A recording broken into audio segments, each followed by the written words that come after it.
Capítulo 14. Acordei no dia seguinte com o som de vozes irritadas.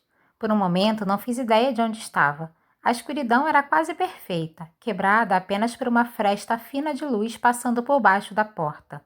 Então a realidade voltou. Sentei-me e tateei até encontrar a lamparina na parede perto da cama. Acendi a chama e observei o dossel de seda escura, o chão de ardósia, as paredes de ébano esculpidas. Realmente teria de fazer algumas mudanças.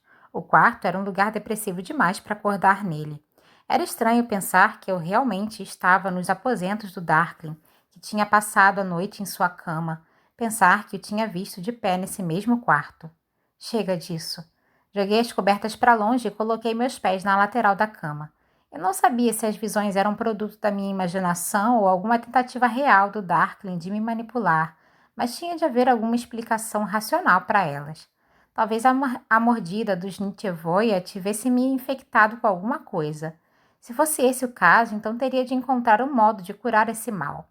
Ou talvez os efeitos passassem com o tempo. A discussão do lado de fora da minha porta estava subindo de tom. Achei que reconhecia a voz de Serguei e o retumbar irritado de Tullia. Vesti o roupão bordado deixado para mim no pé da cama, certifiquei-me de que o bracelete no meu pulso estava escondido e saí rapidamente para a área comum. Quase esbarrei nos gêmeos. Tullia e Tamar estavam lado a lado, impedindo um grupo de grixas irritados de entrar no meu quarto. Os braços de Tullia estavam cruzados e Tamar estava balançando a cabeça enquanto Serguei e Fedor argumentavam em altos brados. Fiquei aflita ao ver Zoya perto deles acompanhada do infernal de pele escura, que me desafiara no dia anterior. Parecia que todos falavam ao mesmo tempo. O que está acontecendo? Perguntei. Assim que Serguei me viu, ele veio para a frente, segurando um pedaço de papel na mão. Tamar moveu-se para bloqueá-lo, mas acenei para deixá-lo passar. Está tudo bem? Falei. Qual é o problema? Mas eu achava que já sabia do que se tratava. Reconhecia a minha própria caligrafia e os restos do selo de sol dourado que Nikolai havia arrumado para mim no papel que Serguei sacudia agora na minha cara. Isso é inaceitável, Serguei falou bufando. Eu havia mandado avisar na noite anterior que eu estaria reunindo um conselho de guerra. Cada ordem Grisha deveria escolher 2 representantes para participar. Estava satisfeita de ver que eles haviam escolhido Fedor e Serguei, mas parte da minha boa vontade sumiu quando o Grisha mais velho entrou na discussão. Ele está certo, disse Fedor. Os corporal, que são a primeira linha de defesa dos Grishas, somos nós que temos mais experiência em assuntos militares e devíamos estar representados de maneira mais justa. Somos igualmente importantes para o esforço de guerra, declarou Zoya, ficando vermelha. Mesmo zangada, ela estava linda. Eu suspeitava de que ela seria escolhida para representar os Ethereal, mas eu certamente não estava feliz com a decisão. Seu conselho terá 3 corporal, que disse ela. Então deveria haver 3 conjuradores também. Todos começaram a gritar novamente. Notei que os material que não tinham aparecido para reclamar, como a ordem Grisha de menor status, provavelmente estavam felizes de simplesmente serem incluídos, ou talvez estivessem envolvidos demais com suas atividades para se darem ao trabalho. Eu ainda não estava completamente acordada. Queria o meu café da manhã, não uma discussão, mas eu sabia que isso precisava ser resolvido.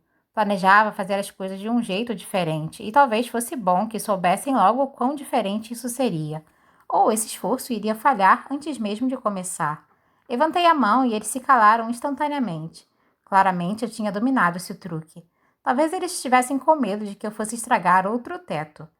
Serão 2 grixas de cada ordem, falei. Nem mais, nem menos. Mas, Serguei começou a falar. O Darkling mudou. Para termos alguma chance de vencê-lo, precisamos mudar também. 2 grixas de cada ordem, repeti. E as ordens não irão se sentar mais separadamente. Vocês sentarão juntos, comerão juntos e lutarão juntos. Pelo menos eu havia conseguido silenciá-los. Eles estavam parados, boquiabertos. E os fabricadores começam treinamento de combate hoje. Terminei. Absorvi suas expressões de horror. Foi como se eu tivesse dito que marcharíamos todos nus para a guerra.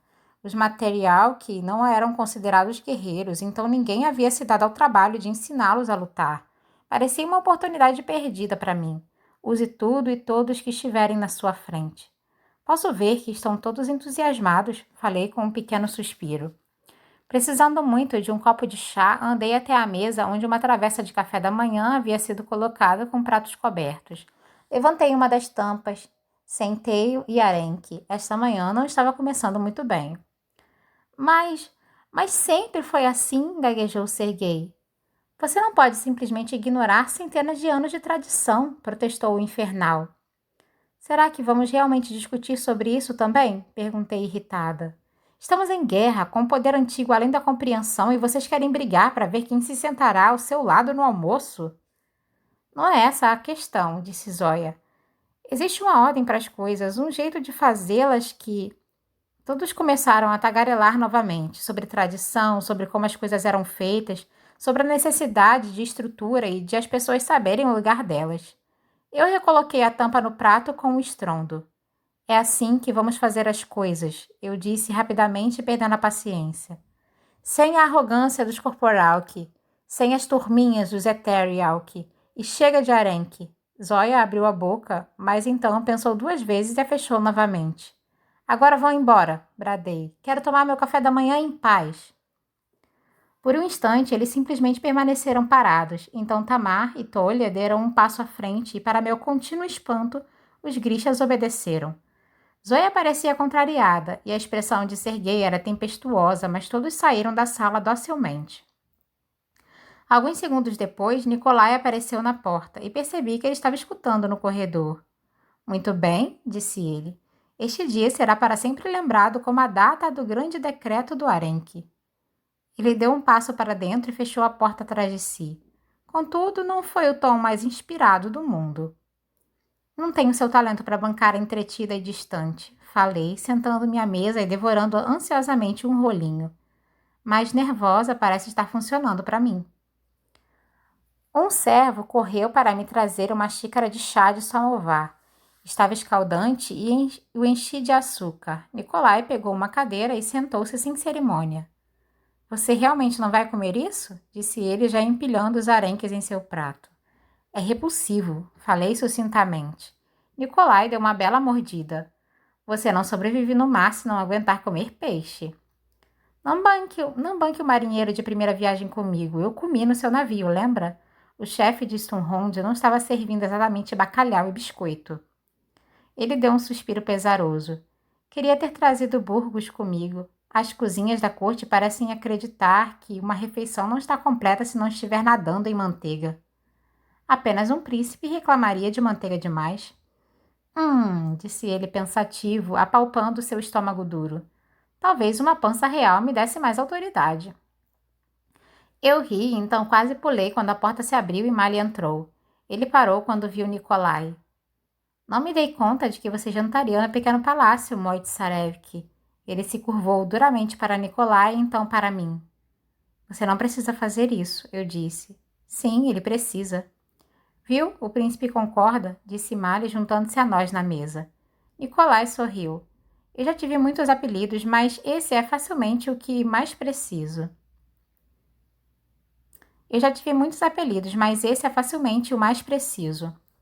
Eu não sabia que você estava acordado, falei para Mali. Levantei a horas e fiquei perambulando, procurando algo para fazer. Excelente, disse Nikolai. Eu vim fazer um convite. É para um baile? Perguntou Mali, pegando o pedaço remanescente de rolinho do meu prato. Eu torço muito para que seja um baile. Embora eu tenha certeza de que você dance valsa magnificamente, não.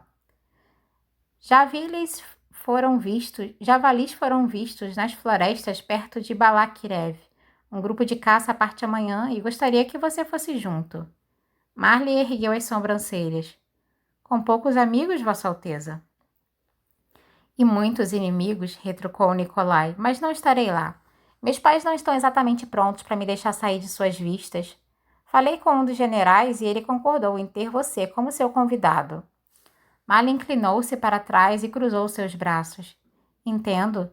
Então eu saio andando a esmo pela floresta por alguns dias e você fica aqui, disse ele com um olhar significativo para mim. Eu mudei de posição na cadeira. Não havia gostado da insinuação, mas tinha de admitir que parecia uma tática óbvia.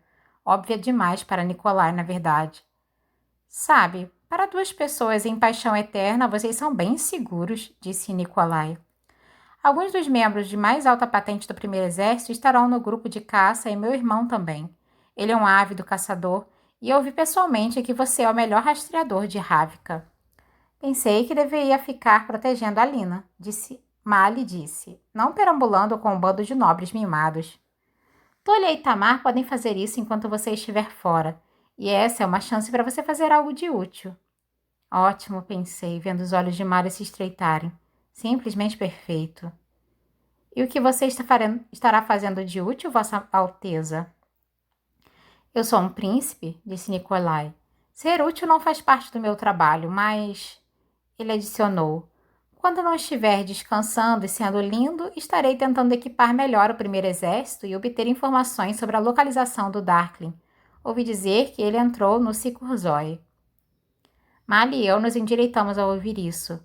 Os Sikurzoi eram as montanhas que corriam por boa parte da fronteira entre Ravka e o Churrão. Você acha que ele está no sul? Perguntei. Nikolai botou outro pedaço de arenque na sua boca. É possível? Disse ele. Pensei que a probabilidade de ele se aliar com os Figerdanos era maior. A fronteira ao norte é muito mais vulnerável, mas os Sikorzoi são um bom lugar para se esconder. Se os relatos forem verdadeiros, precisamos agir e forjar uma aliança com o Shu assim que possível para podermos avançar contra ele em duas frentes. Você quer levar a guerra até ele? Eu disse surpresa. É melhor que esperar até ele estar forte o suficiente para vir até nós. Eu gosto dessa ideia, disse Mali com admiração relutante. Não é algo que o Darkling esperaria. Isso me lembrou de que, embora Mali e Nikolai tivessem suas diferenças, Mali e Sturmhond estavam se tornando amigos. Nikolai bebericou o chá e disse: Também há notícias perturbadoras vindas do primeiro exército. Parece que alguns soldados se converteram e desertaram. Franzi as sobrancelhas. Você não está dizendo que... Nikolai assentiu com a cabeça. Eles estão se refugiando nos monastérios, juntando-se ao culto da Santa do Sol, do Aparat. O sacerdote está dizendo que você foi tomada como prisioneira pela monarquia corrupta. Isso é ridículo, falei. Na verdade, é completamente plausível e é uma história bastante satisfatória. Não preciso nem dizer que meu pai não está feliz com isso. Ele se enfureceu ontem à noite e duplicou o preço pela cabeça do Aparat. Eu suspirei. Isso é mal. É mesmo, Nikolai admitiu. Você vê porque pode ser sábio para o capitão da sua guarda pessoal começar a forjar alianças no grande palácio? Ele voltou seu olhar penetrante para Mali. E é assim, Oretsev, que você pode ser útil. Se bem me lembro, você encantou minha tripulação, então talvez possa pegar seu arco e fazer o papel de diplomata em vez de amante ciumento. Pensarei a respeito. Bom garoto, disse Nikolai. Ah, pelos santos, ele não conseguia simplesmente se conter, não é mesmo? Cuidado, Nikolai, Mali disse suavemente. Príncipes sangram como qualquer pessoa. Nikolai retirou um pedaço invisível de pó da sua manga. Sim, disse ele. Eles só fazem isso em roupas melhores.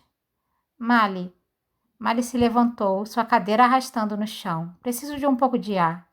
Ele saiu rapidamente pela porta, qualquer pretensão de rituais e títulos esquecida. Eu joguei meu guardanapo na mesa. Por que você faz isso? Perguntei a Nicolai irritada. Por que você o provoca desse jeito? Eu provoquei? Perguntou Nicolai, esticando a mão para pegar outro rolinho. Pensei em espetar a mão dele com um garfo. Não fique forçando o Mali, Nicolai. Se perdê-lo, você irá me perder também. Ele precisa aprender quais são as regras aqui. Se não conseguir, ele se torna um risco. Há coisas demais em jogo para meias medidas. Um arrepio correu por mim e esfreguei minhas mãos sobre os meus braços. Odeio quando você fala desse jeito. Você soa exatamente como o Darkling. Se algum dia tiver dificuldade em nos distinguir, procure pela pessoa que não está torturando você ou tentando matar Mali. Esse serei eu.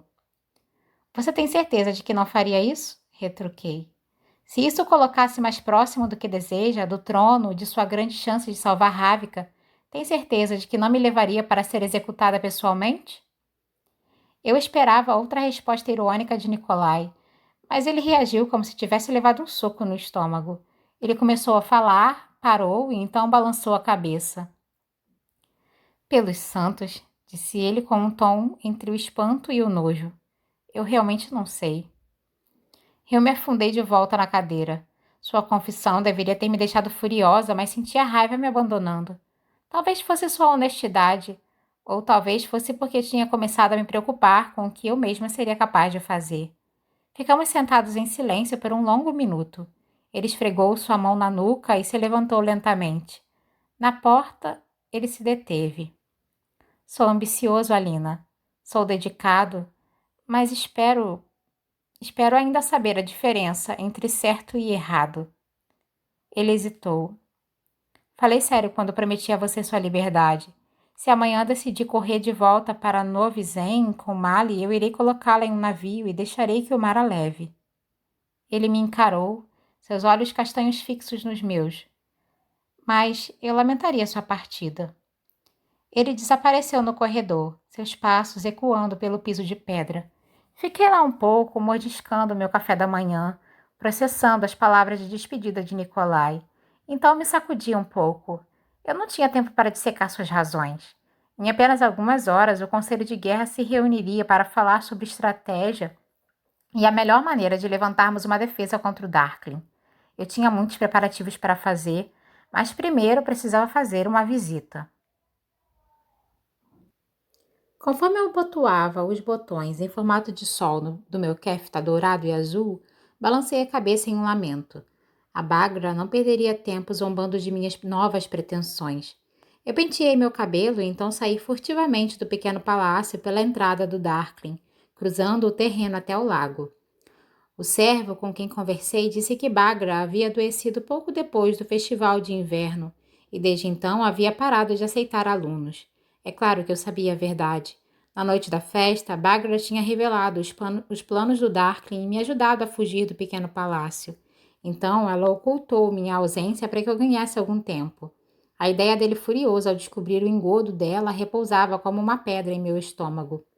Quando tentei pressionar a serviçal nervosa por mais detalhes, ela se curvou desajeitadamente e fugiu do aposento.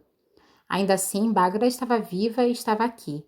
O Darkling era capaz de destruir uma cidade inteira, mas pelo visto até ele se recusava a assassinar sua própria mãe. O caminho para a cabana da Bagra estava cheia de arbustos, a floresta de verão intrincada e com um cheiro forte de folhas e terra molhada. Eu acelerei meus passos, surpresa com a minha ansiedade em vê-la. Ela tinha sido uma professora difícil e uma mulher desagradável nos seus melhores dias, mas tentou me ajudar quando ninguém mais quis, e eu sabia que ela era a minha melhor chance de remover o enigma do terceiro amplificador de Morozova. Subi os 3 degraus na frente da cabana e bati na porta. Ninguém respondeu. Bati novamente e então empurrei a porta, fazendo uma careta diante da onda familiar de calor. A Bagra sempre parecia estar com frio e entrar em sua cabana era como ser enfiada em um forno. O pequeno aposento escuro estava do jeito que eu me lembrava, esparsamente mobiliado apenas com o mínimo necessário, um fogo crepitando no forno a lenha e Bagra encolhida perto dele em seu kefta desgastado. Fiquei surpresa de ver que ela não estava sozinha. Um servo estava sentado perto dela, um rapaz novo vestido de cinza. Ele se levantou quando entrei, apertando os olhos para me ver na penumbra. Sem visitantes, disse ele. Por ordem de quem? Ao som de minha voz, Bagra levantou a cabeça abruptamente. Ela bateu com um cajado no chão. Deixe-nos, garoto, ela ordenou. Mas, vá, ela rosnou. Agradável como sempre, pensei preocupada. O garoto atravessou rapidamente o aposento e saiu da cabana sem dizer outra palavra. A porta mal tinha se fechado quando Bagra disse: Estava me perguntando quando você voltaria aqui, pequena santa. Só a Bagra para me chamar do único nome que eu não queria ouvir. Eu já estava suando e não tinha nenhum desejo de chegar ainda mais perto do fogo, mas fiz isso mesmo assim, atravessando o aposento para me sentar na cadeira que o servo tinha liberado. Ela se virou em direção às chamas enquanto eu me aproximava, dando-me as costas. Ela estava particularmente difícil hoje. Ignorei o insulto. Fiquei em silêncio por um instante, incerta de por onde começar. Ouvi dizer que você adoeceu depois que fui embora? Eu não queria saber, mas me forcei a perguntar. O que ele fez com você? Ela deu um riso seco. Menos do que poderia, mais do que deveria. Bagra, era para você ir para Nova Zen, era para você desaparecer. Eu tentei. Não, você foi caçar. Ela desdenhou com uma batida de seu cajado no chão. E o que você encontrou? Um lindo colar para vestir pelo resto da sua vida? Aproxime-se, disse ela. Quero saber no que meus esforços resultaram. De modo amável, eu me inclinei. Quando ela se virou para mim, engoli em seco. Bagra havia envelhecido uma eternidade desde que a vira pela última vez.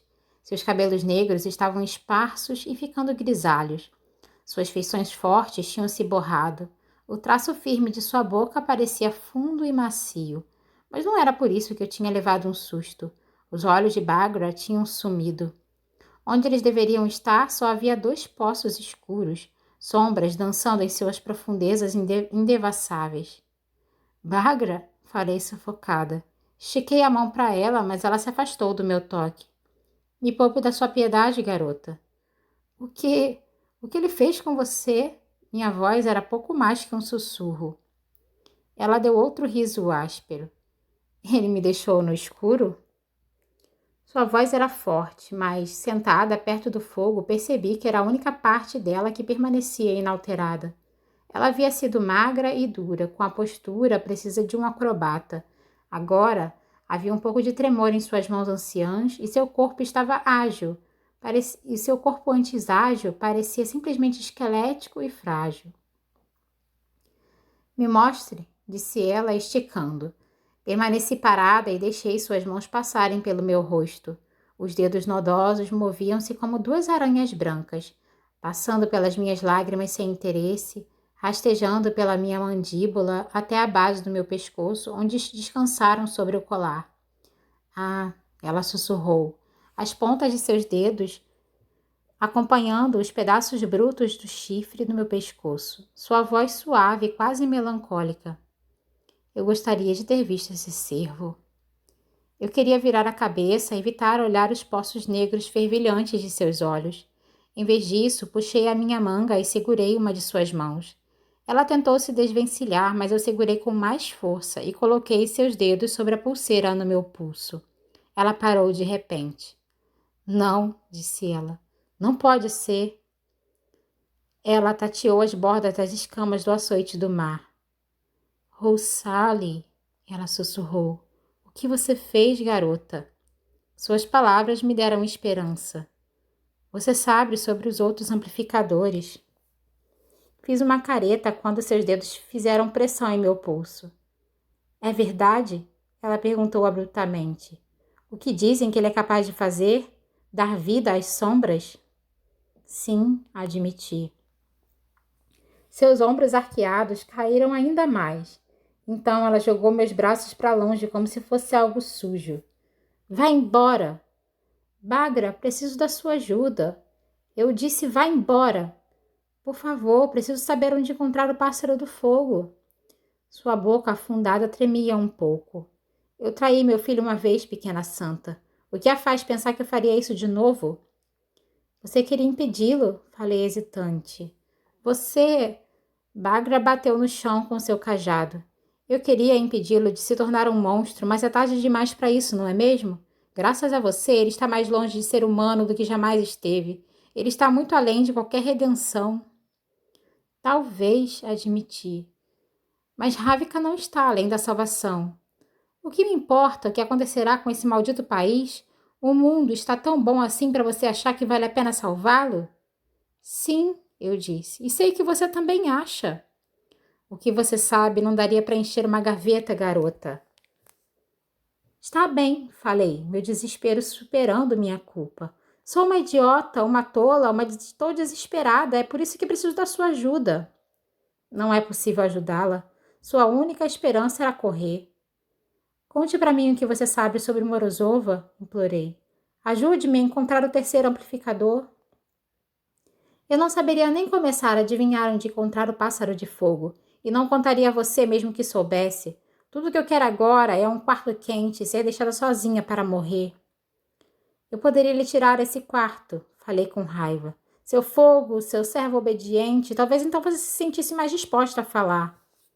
No instante em que as palavras saíram da minha boca, eu me arrependi. Fui tomada por uma terrível onda de vergonha. Eu tinha mesmo acabado de ameaçar uma velhinha cega. Bagra deu sua risada agitada e maliciosa. Posso ver que você está se acostumando bem ao poder. Conforme ele crescer, pedirá por mais. Os similares se atraem, garota. Suas palavras me deram um arrepio de medo. Eu não quis dizer isso, falei fracamente. Você não pode violar as regras desse mundo sem um preço. Esses amplificadores nunca deveriam ter existido. Nenhum Grisha deveria ter esse nível de poder. Você já está mudando. Busque o terceiro, use-o e você se perderá completamente, pedaço por pedaço. Você quer minha ajuda? Quer saber o que fazer? Esqueça o pássaro de fogo. Esqueça a Morozova e sua insanidade. Balancei a cabeça. Não posso fazer isso, nem vou. Ela se voltou para o fogo. Então faça o que quiser, garota. Estou cheia desta vida e estou cheia de você. O que eu esperava? Que ela me cumprimentasse como uma filha? Que me desse as boas-vindas como uma amiga? Ela tinha perdido o amor do seu filho, sacrificado sua visão e, no final das contas, eu tinha falhado diante dela. Eu quis insistir e exigir sua ajuda. Quis ameaçá-la, agradá-la, me ajoelhar e pedir perdão por tudo que ela havia perdido e por todos os erros que eu havia cometido. Em vez disso, fiz o que ela queria que eu fizesse desde o início. Eu me virei e fugi. Quase tropecei nos degraus ao sair sem jeito da cabana, mas o servo estava esperando na base da escada. Ele esticou a mão para me estabilizar antes que eu pudesse cair. Respirei fundo e o ar fresco, sentindo o suor resfriar na minha pele. É verdade? Ele perguntou. Você realmente é a conjuradora do sol? Olhei de relance para seu rosto esperançoso e senti a dor das lágrimas na minha garganta. Eu assenti com a cabeça e tentei sorrir. Minha mãe diz que você é uma santa. E em quais outros contos de fadas ela acredita? Pensei amargamente. Antes que pudesse passar vergonha ao desabar em prantos em seu ombro magricela, passei por ele e corri pelo caminho estreito. Quando cheguei à beira do lago, me dirigi a um dos pavilhões de pedra branca dos conjuradores. Eles não eram realmente construções, apenas carapaças, com cúpulas onde jovens conjuradores podiam praticar seus dons sem medo de explodir o teto da escola ou botar fogo no pequeno palácio. Sentei-me à sombra das escadas do pavilhão e enfiei a cabeça nas mãos, tentando evitar as lágrimas e recuperar o fôlego. Tinha estado tão certa de que Bagra saberia algo sobre o pássaro de fogo e tão confiante de que ela estaria disposta a ajudar. Não havia me dado conta de quanta esperança tinha investido nela até que ela desapareceu. Alisei as dobras brilhantes do meu kefta no meu colo e suprimi um soluço. Tinha pensado que Bagra riria de mim, zombando da pequena santa vestida nas suas roupas finas, porque havia acreditado que o Darkling poderia ser misericordioso com sua mãe, porque eu tinha agido daquela forma. Como eu podia ter ameaçado tirar seus poucos confortos? A feiura daquilo me fez sentir mal. Eu poderia jogar a culpa no desespero, mas isso não amenizava a minha vergonha.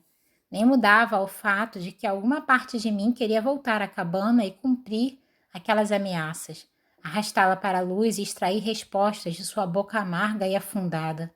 O que havia de errado comigo? Tirei meu exemplar de Story Sancti do bolso e passei as mãos pela sua capa de couro vermelho gasto. Havia lido o livro tantas vezes que abri direto na ilustração de Sank e Lia. Embora agora as páginas estivessem manchadas por causa da queda do beija-flor. Um santo Grisha? Outro tolo ambicioso que não conseguiu resistir à tentação do poder? Um tolo ambicioso como eu. Esqueça a Morozova e sua insanidade. Corri um dedo pela curva do arco. Pode não significar nada, pode ser alguma referência ao passado de Lia que não tinha nada a ver com amplificadores ou apenas um capricho do artista. Mesmo se estivéssemos certos e fosse algum tipo de sinal, ele poderia estar em qualquer lugar. Nikolai tinha viajado pela maior parte de Ravka e nunca o tinha visto. Até onde sabíamos, ele podia ter desabado em ruínas centenas de anos atrás. Um sino ecoou pela escola ao longo do lago, e um grupo de crianças grichas saiu correndo de suas portas, gritando e rindo, ansiosas para aproveitar o sol do verão. A escola tinha continuado a funcionar, a despeito dos desastres dos últimos meses. Mas se o Darkling estava a caminho, eu tinha de evacuá-la. Não queria crianças no caminho dos Nitevoia. O boi sente o jugo, mas será que o pássaro sente o peso das suas asas? Será que Bagra tinha mesmo dito isso a mim? Ou eu tinha ouvido as palavras em um sonho? Eu me levantei e espanei a poeira do meu kefta. Não tinha certeza do que tinha me abalado mais, a recusa da Bagra em me ajudar ou o quão quebrada ela parecia estar. Ela não era apenas uma mulher velha, ela era uma mulher sem esperança e eu tinha ajudado a tirar isso dela.